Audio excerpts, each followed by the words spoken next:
Taha Asim, again a question on the YouTube. Taha Asim, how much knowledge should a person have to give dawah to other non-Muslims? Even people who use Quran and hadith. Taha Asim has asked the question, how much knowledge should a person have to do dawah to non-Muslims? Our beloved Prophet ﷺ said, it's hadith in Sahih Bukhari, Ballighu anni walau ayah. Propagate even if you know one verse of Islam. So even if you know one verse of Islam, as long as you know it correctly, your job is to propagate it. If you as a Muslim know there's one God, you go and tell to a non-Muslim friend there's one God.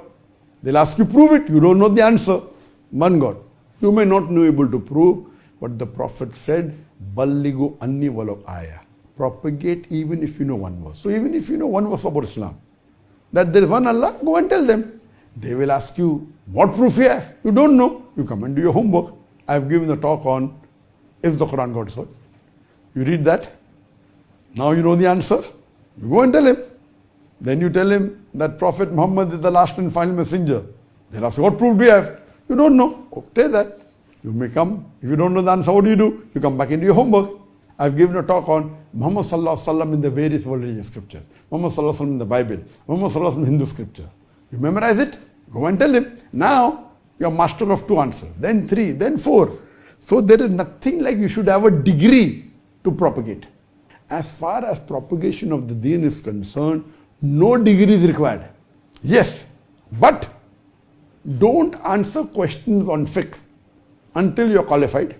Or, so while doing dawah, there is one God. You don't have to be a faqih, you don't have to be a scholar, you don't have to be a student of knowledge. There's one God, Muhammad Sallallahu Alaihi Wasallam. As you keep on doing more and more dawah, you start getting more knowledge.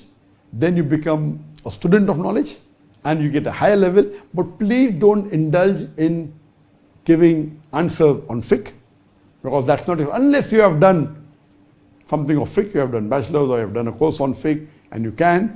And if you're a student of knowledge, what you can do, even if it's there, you read what the scholars have said, and you can repeat it.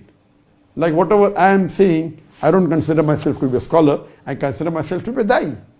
Yes, I've done courses on fiqh, etc., but I don't consider myself as a faqih.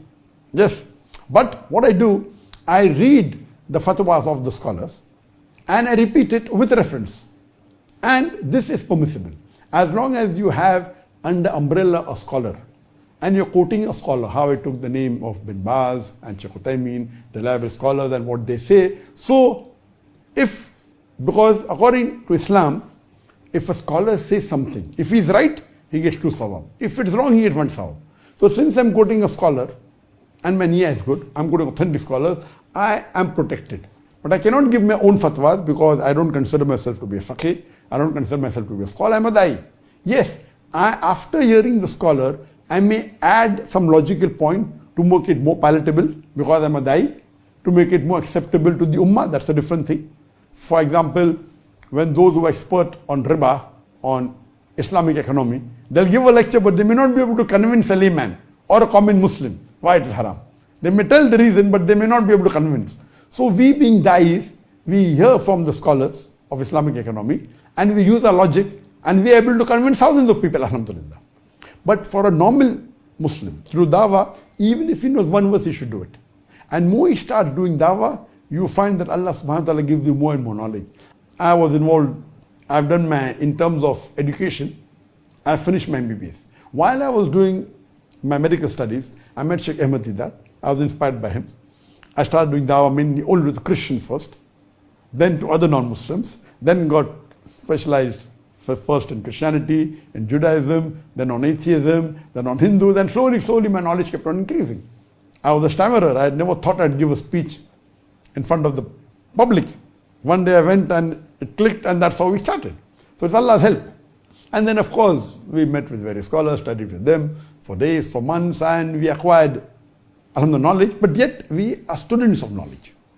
I consider myself to be da'i, but every Muslim, he has no excuse. Even if he knows one word about Islam, he should start and propagate it, and it's his duty. Because Allah says in the Quran in Surah Imran chapter 3 verse 110, Kuntum khaira ummatin ukhrijat lin-nas. O ye Muslims, you are the best of people evolved for mankind. Ta'miruna bil ma'rufi wa tanhuna 'anil munkar. Enjoin what is good and forbid what is wrong and believe in Allah. Allah is calling us khaira ummah, the best of people, because we are supposed to enjoin what is good and forbid what is wrong. If we do not enjoin what is good and if we do not forbid what is wrong, we are unfit to be called as Muslims. So every Muslim should enjoin what is good and forbid what is wrong. Hope that answers the question.